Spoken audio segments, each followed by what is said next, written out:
Okay, finally got it running. My EG4 mini split came in, and so I'm going to try to unbox it here. I'm going to put it right up here on this wall. I'll have to move this stuff.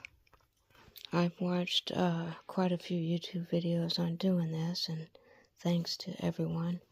I may list a few of those in the description. But here's the template. As soon as you open the box, there's a template that you use to mark the wall. And then this is the hole that you're going to put the tubing through. Okay, I've got it out of the box. It's a little smaller than I thought it would be. Tubes are here in the back, and here's the thing that goes on the wall. And this little screw in the middle here comes out, and then you can pull this bracket off. Okay, I've got the cardboard template up there, and it's just using my big level, my 4-foot level there at the top line, and I also double checked it down here.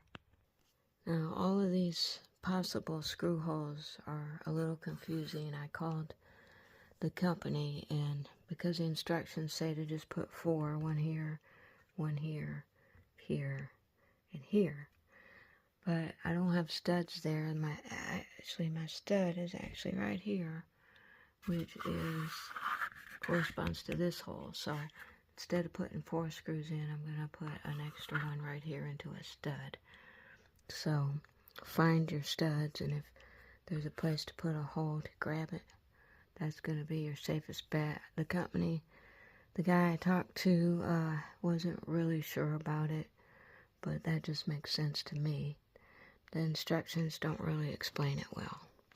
So I drilled a small pilot hole everywhere I wanted to put a screw. So I'm going to take this template down. And don't forget to drill a pilot hole here too. This is the cutout. Okay, I got the screws in and got that one to hit the stud. And this top one. And it feels real secure. I checked the level again, and it's level, so the template was right on. Okay, now I'm going to hook up this electrical cord here. And this is the front of the unit, and this top piece just pops right off. Or open, I should say. And now I can access this panel right here, so I'll take these, looks like these 2 screws out. Okay, it was just 1 screw. Okay, you thread them through the back, right about there.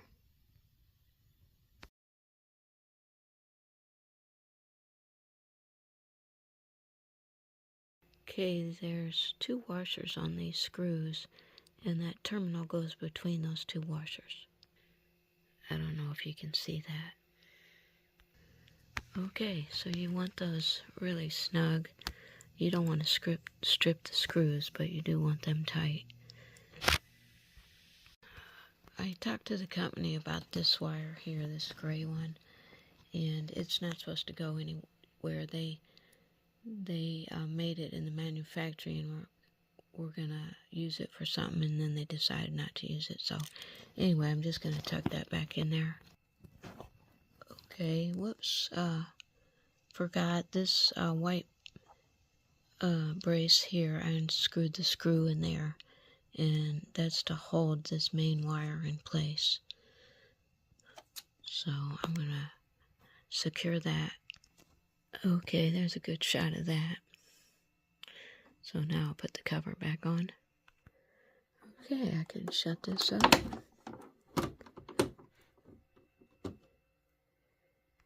Okay, now back on the back, these are the 2 lines, and they have to be gently straightened out so they go straight up.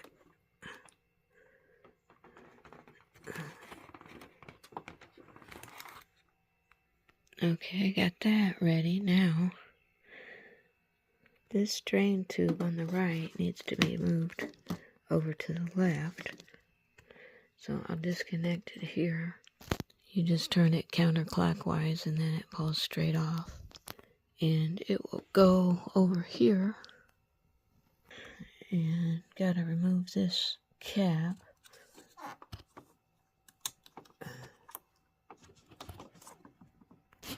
A little tough to get out, but just keep jiggling it back and forth, and that's got to close.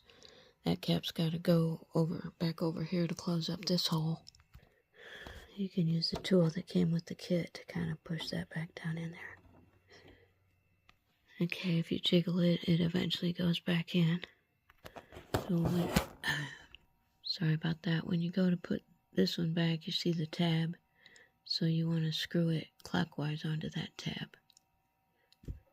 Okay, it's hard to see, but I had to push it on there with my finger. On the template, it shows that your hole can be anywhere from 2.5 inches to 3 1/3 inches. I've got one that's 2 3/4, so that should be just about right. I'm gonna go ahead and drill the hole in the inside wall. Okay, I've opened up the insulation a little bit. Now I'll take a long drill bit and drill a hole in the outside wall, probably about 1/2 inch to 1 inch lower than this hole. Okay, I think I'm through. I'm gonna go outside and see if I can find it. Okay, we finally got it up with the help of a couple neighbors, and I will tell you that the hole I cut right over here in the corner was not quite in the right spot. Let me show you. So on this template, all the screw holes are exactly right, but this hole shows it a couple inches in from the right, but I had to open it up. I did a 2 3/4 hole, diameter hole, which put it right about here, and I had to open it up another 1/2 inch to get the tubing to go. So just from my experience and calculations, I would bring the center of this hole out 1/2 inch, because I had a lot more space on the left, and that was keeping it from going through easily and quickly. The kit came with some putty, and this ring, you can actually pull it apart. So what I'm going to do is put putty around the edge. Here it is here. That's what it looks like. I did have a little trouble with it clicking into place, and I had to come outside here and tug on this a little bit. Okay, I got that stuff backed in there. Didn't quite have enough because the outside of my mobile home is not perfectly flat. The siding's kind of wavy, but I'll probably have to put a little silicone on there to finish that off. But that should work for now. And I've bent the pipe straight down. So there's the drain pipe. I can get the rest of the drain pipe attached. They've got it connected right here. You just got to pull it apart. So I'll put this outside. Okay, I got that on good and tight. Now, before I pushed this through, I wrapped it with the yellow wrap that came with the kit, and then I put my own foil tape around that. And I used a piece of electrical tape to hold the yellow wrap on. Here's a picture of the yellow wrap. It's not sticky at all. I'll leave a link with the YouTube video from Do It Yourself DIY Volts. Big thanks to him. And he was the one that I learned how to do the yellow wrap with. Okay, so you can see the inside unit coming out there, and I've picked a spot here, and I think I've finally got it leveled. Got the two blocks leveled with each other, and I'll do the fine tuning on the top of the table or under the legs. But phew, it was 92 degrees out, and then we got a little bit of a shower, so I'm getting soaking wet, but it feels really good. So when things dry up, I'll bring the table out here, and then we'll get that thing loaded. Okay, I did get the stand made, and I'll leave a link for that in the description, how I did that. And so I've got this unit on the stand now, and I did what I could to center the stand on the 8x6 cat blocks, or I mean 8x16. I did my best to center it in both directions and strapped it down with some plumber's strapping and some rebar. I show you that in the other video. But I've got this. I haven't screwed the screws in for the feet yet, but it looks like it's going to be level. I mentioned in the video showing how I did the stand that the measurements in the manual for the distance between the feet isn't quite correct. Instead of the 12.9 inches from the center of the front leg to the center of the back, it's actually 14 3/8 from my measurements. So I didn't get the stand to be an inch wider than the feet, which is what I wanted, but it's okay, it's going to work out. I'll show you the lag bolts that I bought to screw this down. I did some experimenting with different washers and grommets and stuff, and this is actually a grommet I got from the hardware store, and then a washer, and this is just an old grommet from working on my car from the intake valve, but they fit together pretty nice. That intake grommet fits right inside the washer, and then that all sits up on top of the grommet. So what I did is I went to the store and I got galvanized washers and painted them, and then I got some galvanized 3-inch lag bolts. And then these little washers, they're galvanized too. They fit nice in that recess on the foot. I don't know what size they are, but that one appears to be about 3/4 inch outer diameter. This one looks like it's 1 inch. But you can use any combination of grommets or washers. You could use fender washers if you want. Just something to give it a little bit of give and bounce. The reason I went with lag bolts is because up here you don't have much room for a power driver to screw a screw in. And there's not even a lot of room for that lag bolt. What I'm going to have to do even for this lag bolt, I think I'm going to have to take this cover off. Okay, that wasn't hard. It's just 5 little screws. And yeah, that gives me the room I need to screw that in with a socket. So these are 1/4 inch lag bolts, 3 inches long, and I'm going to drill a 3/16 hole with a 3/16 bit.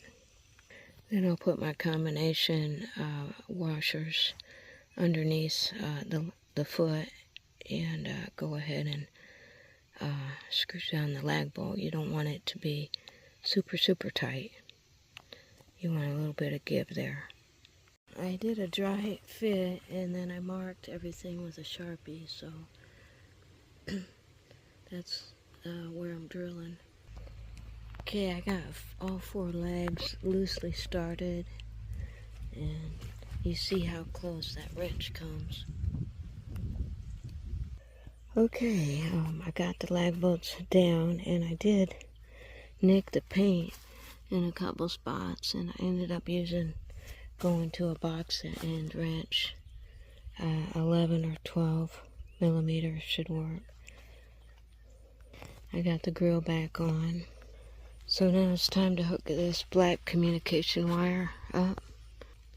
And there's just a couple screws here. Or, no, down here. No, wait. I'm sorry. It'd be this top cover. Bottom is for the pipes. So I'll take these 4 screws off. Actually, it was 5 screws. And here's where you see the numbers 1, 2, 3, just like the indoor unit. Before I forget, this drain goes in the bottom back The hole is underneath in the center, in the back.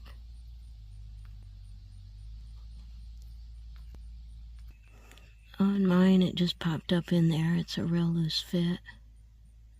Okay, I'm kind of cheating here. I drilled what I think was a 5/16 inch hole through that and made my own conduit connector out of that plug. Now I'll unscrew one of these and put the wire through there. Okay, this is just like the inside unit. I don't know if you can see, but the wires are labeled 1, 2, 3, so you put them in the 1, 2, 3 slots and then hook up the ground. I got it going to the green screw. Now the L and the N are wires if you have,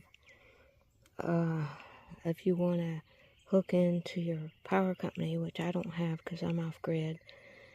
The L and N would also be used if you had a battery backup. You could hook those to your inverter. I've got the wire crimped on the left side here, and all of these are nice and snug. Want to make sure they're tight. Okay, got that screwed back on. Normally, you'd put a conduit, regular conduit connector and put this cord in conduit, but I just want to get this going for now, so next I'm going to work on the lines, and that's this cover. Looks like one screw. Some clips were in there, and these are the lines. So I'm not going to take the caps off until I'm right before I screw the line together. That's the bit I used to drill into the knockout. Okay, I got 2 lines out of this package. You can see one is a bigger diameter than the other. Just got to match them up. I see there's a little bit of a difference in ends. This one's curved more and this one's more straight. And same over here, this one's curved and this one's more straight. So the straight ones, they're going to go up and connect to the indoor unit. So I'll do that now. I got up to 101 yesterday. I'm still working on this. Getting real close. Yesterday I got the lines hooked up to the ones coming from the inside. And I'll show you how I did that in a little bit.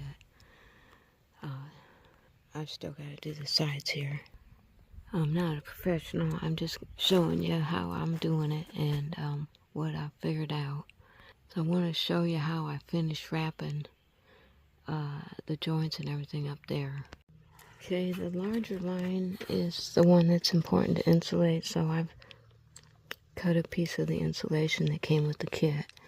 And you want to come, you don't want to go down on these fittings, just above the fittings, about like that. And since the insulation foam is good, big enough for both, I just put both wires in there. So what I'm going to do, I'm going to leave this cover out so that it can protect from the rain until I get something better. And I'm going to wrap both the signal wire and these 2 cables together down to the nut. Okay, you can see what I did. I used electrical tape. Okay, this other tape came with the kit too. I assume it's UV resistant. And I wrapped that from the bottom up just because temporarily it'll keep the water out. If I wrap it from the top down, it'll be able to capture water, but this way it doesn't capture water. So what I'm going to do is put a little bit of silicone grease around these threads here, and then I'm going to lightly wrap this joint here so it can be serviced later if need be. I don't know if you can see how I just wrapped up to the bottom of the one and then started going just around the electric cord in the other one.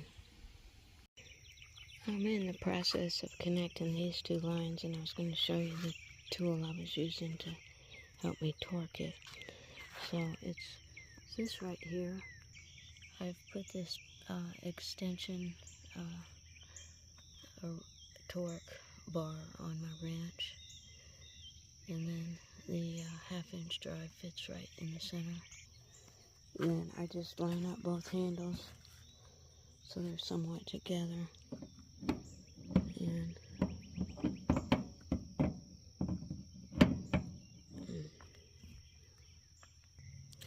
then I just keep turning until my wrench clicks. Down here,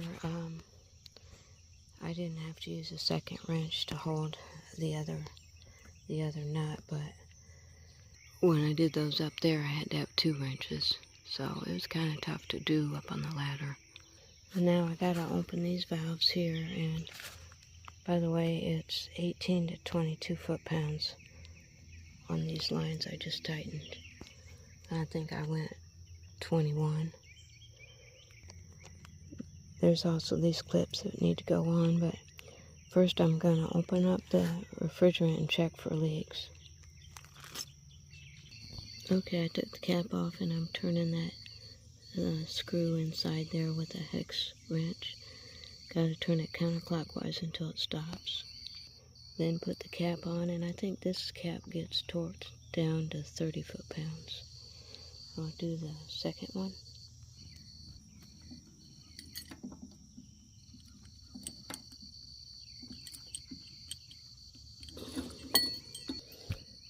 Okay, it was kind of tight. I don't know if you heard that, but that was, you could hear the air going through. Okay, now I'm going to get a squirt bottle with soapy water and check all these joints and make sure nothing's leaking.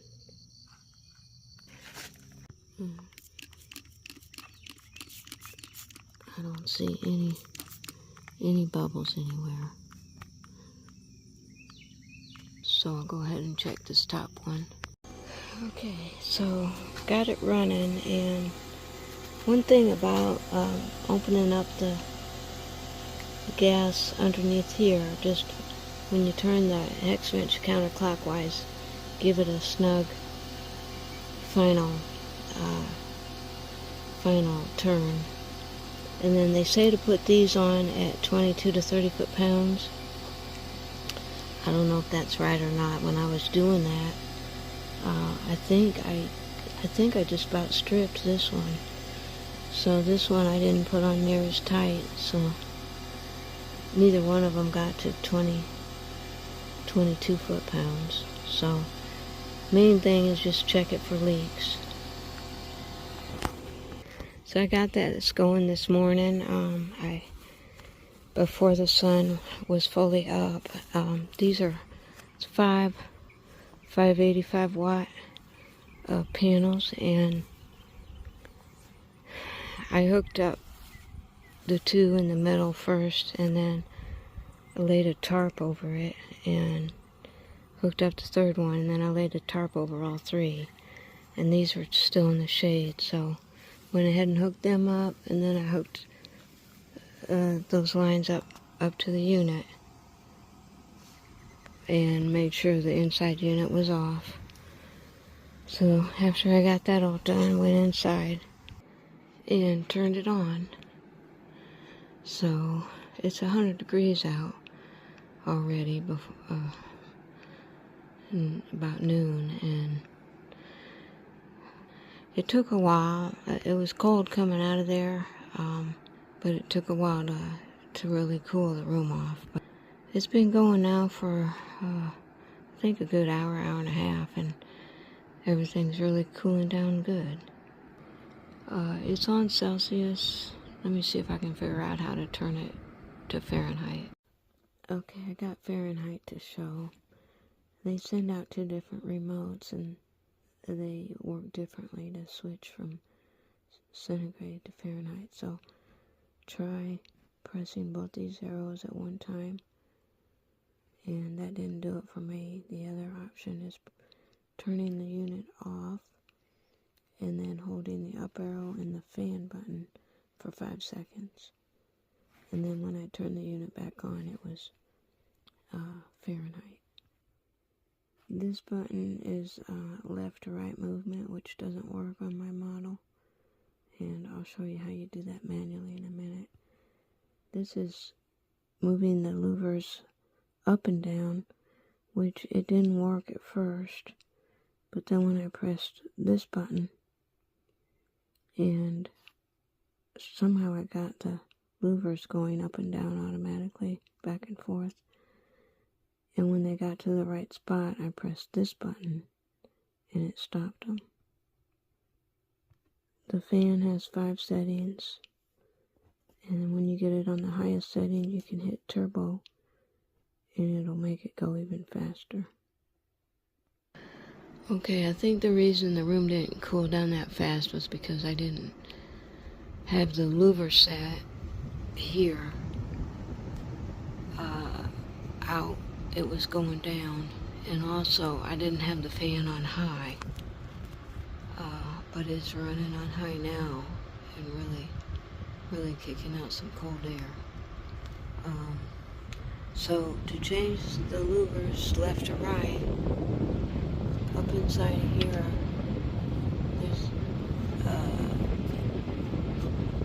there's a little tab here. You can move this left to right like that. And this one also can move left to right. And those are both straight. We're both pointing forward, so just a note, be very careful when you're installing this. This comes taped up. This louver is taped shut. Don't move that or untape it or open it at all, or you could offset the mechanism and it won't work right. Just keep everything taped until you got it on the wall. Once it's on the wall, untape it, and then once you turn the unit on, it should work.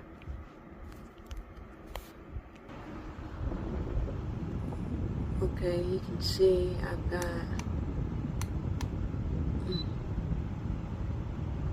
58 degrees, 57, 59, pretty good. Okay, the objects in the room, there's only 72, 74, that's 74, 75,